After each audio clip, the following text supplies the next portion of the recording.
اتكلمنا في الفيديو اللي فات عن بطولة افريقيا 2006 وقد ايه كنا بنعاني مع كل مباراة والدور الجوهري للجمهور في الفوز بالبطولة دي. النهاردة هنتكلم عن بطولة مختلفة تماما، مختلفة في تفاصيلها، مختلفة في احداثها، مختلفة في فرحتها وفي منافستها كمان. السلام عليكم ورحمة الله وبركاته. اهلا بيكم. انا احمد خليفة وهنتكلم النهاردة عن بطولة الافريقية غانا 2008. بعد ما فزنا ببطولة 2006 على ملعبنا وسط جمهورنا، الصراحة يعني ما كناش واثقين قوي في قدرات منتخبنا ولا قدرات مدربنا. كنا دايما حاسين اننا خدنا البطولة دي بفضل ربنا ومن بعد الجمهور، والسر في الفوز بالبطولة انها اتلعبت على ارضنا وسط جمهورنا. المنتخب كان بدأ يغير بعض العناصر لأسباب فنية وأسباب غير فنية.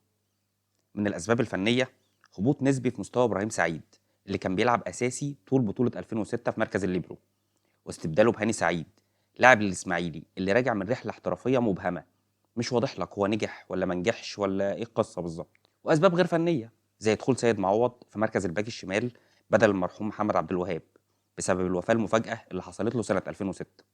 كمان دخول محمد زيدان في مركز الهجوم مع متعب وعمرو زكي نجوم بطوله 2006.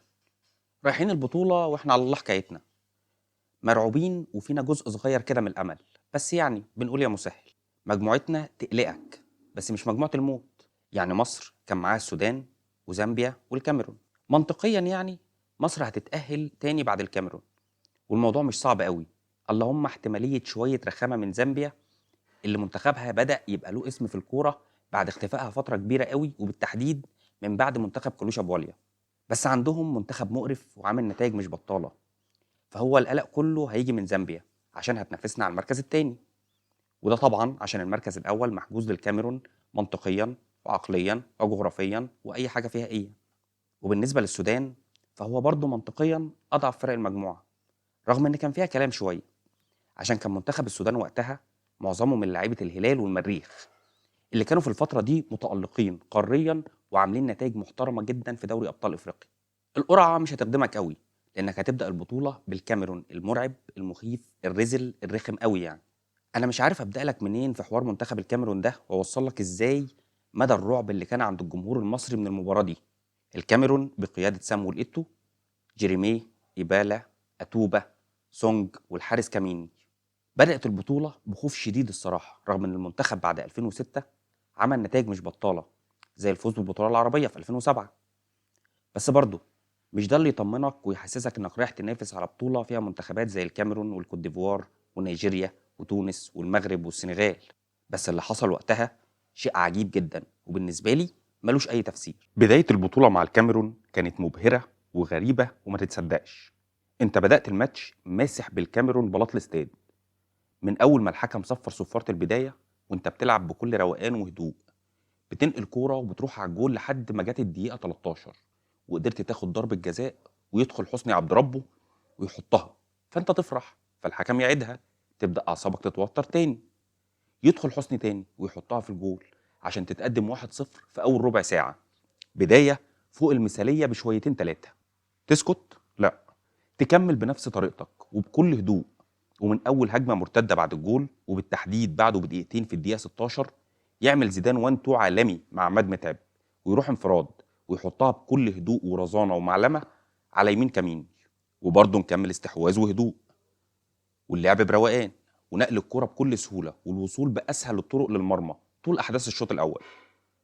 وفي الوقت بدل الضايع بتاع الشوط الأول زيدان بيقدم لك لوحة فنية ويحط جول من أحلى جوال مصر في التاريخ.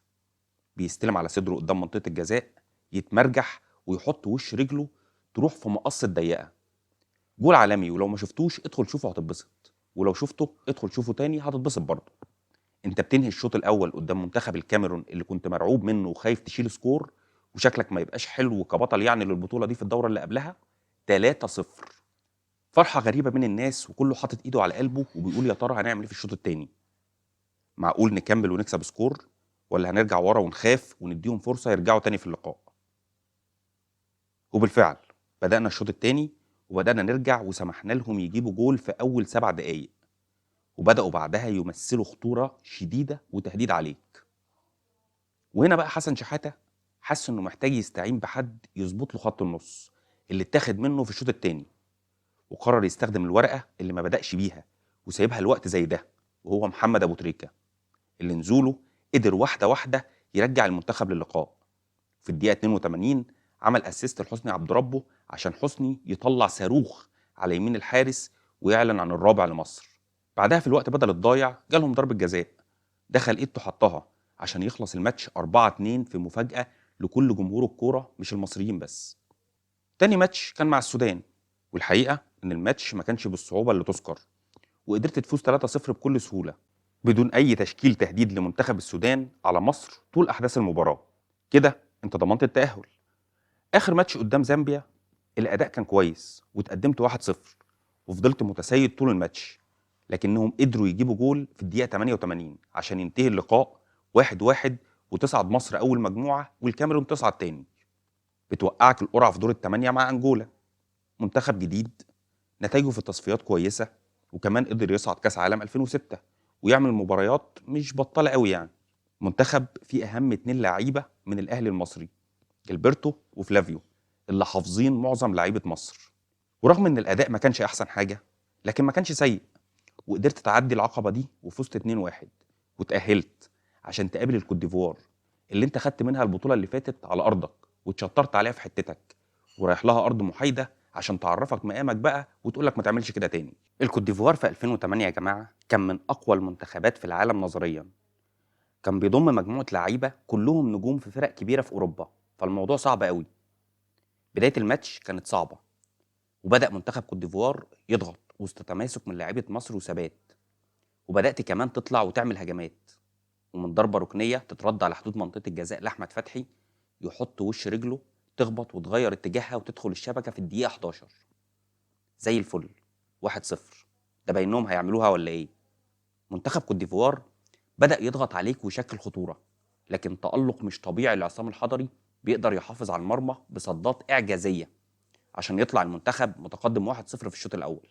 الشوط الثاني ما اختلفش كتير، وبدات الكوت ديفوار تشكل خطوره كبيره جدا على عصام الحضري اللي شال كوره من دروجبا ممكن تصنف كواحده من احسن الصدات في تاريخ البطوله.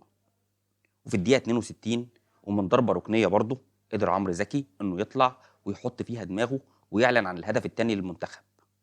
بعدها بدقيقه واحده رد منتخب الكوت ديفوار بجول عالمي من خارج المنطقه عن طريق عبد القادر كايتا، وبدات الكوت ديفوار تكثف من الضغط وتهمل شويه الدفاع. وفي الدقيقه 66 من هجمه مرتده قدر عمرو زكي انه يراوغ حبيب كولو توريه ويحط الكره في الزاويه البعيده على الارض تزغرط في الشبكه على راي كابتن ميمي. وكمل منتخب مصر الثبات الدفاعي وقدر في الوقت بدل الضايع انه يحط الجول الرابع عن طريق ابو تريكه بعد اسيست من زيدان عشان تكسب الكوت ديفوار المرعب 4-1 وتكمل حاله الذهول لكل المهتمين بالكره في العالم. صعدنا نهائي عشان نقابل الكاميرون اللي انت لسه حاطط عليها في الدور الاول ومعبيها 4 زيها زي اختها اللي فاتت دي، بس اكيد يعني هم مش عبط عشان يتخدعوا فينا مرتين. هم المره دي هيركزوا جدا وهياخدوا بالهم ويقفلوا علينا ويقرفونا. والحقيقه ان الماتش كان فعلا مقفول زيه زي معظم ماتشات النهائي في كل البطولات، والفرقتين كانوا خايفين من بعض، والماتش كان في طريقه لانه يدخل وقت اضافي، لكن سونج وزيدان كان ليهم راي تاني خالص. في الدقيقه 77 يلعب احمد حسن باص وحش جدا يوصل للمدافع المخضرم روجبر سونج اللي ورط نفسه واستلم الكوره ناحيه مرماه وطولت منه شويه. في الوقت ده زيدان خد باله ان سونج اتورط وبدا يضغط عليه بشراسه. سونج كان رجع بالكوره لجوه منطقه جزائه وخاف يورط نفسه في ضربه جزاء، ده اللي ادى الفرصه لمحمد زيدان انه يضغط عليه ويقدر يزقها لابو تريكه اللي جاي من ورا زي الصاروخ، لانه قرا المشهد وحس ان في احتماليه ان محمد زيدان يوصل للكوره. ودخل ابو تريكه وحطها بكل سهوله على يمين ادريس كاميني اللي خد مننا في يمينه في البطوله دي كتير جدا. كمل منتخب مصر الثبات واللعب برجوله لحد نهايه الماتش وقدروا يحققوا البطوله ومحدش كان مصدق، مش بس عشان انت خدت البطوله، لا، ده انت مسحت بكبارات افريقيا نجيله استادات غانا. مش عارف اوصف لك حال الجمهور وقتها، بس الناس نزلت الشوارع تحتفل بطريقه هستيريه. كل شوارع مصر اتقفلت حرفيا، كل العربيات ماشيه معلقه علم مصر، الشباب في الشارع ماسكين العلم وبيغنوا ويرقصوا. يوم من احلى الايام في حياه المصريين المهتمين بالكوره، وحتى اللي مش مهتمين الصراحه، لان كل احداثه مبهجه. عجبك الفيديو ما تنساش تعمل لايك، تشترك في القناه وتفعل الجرس.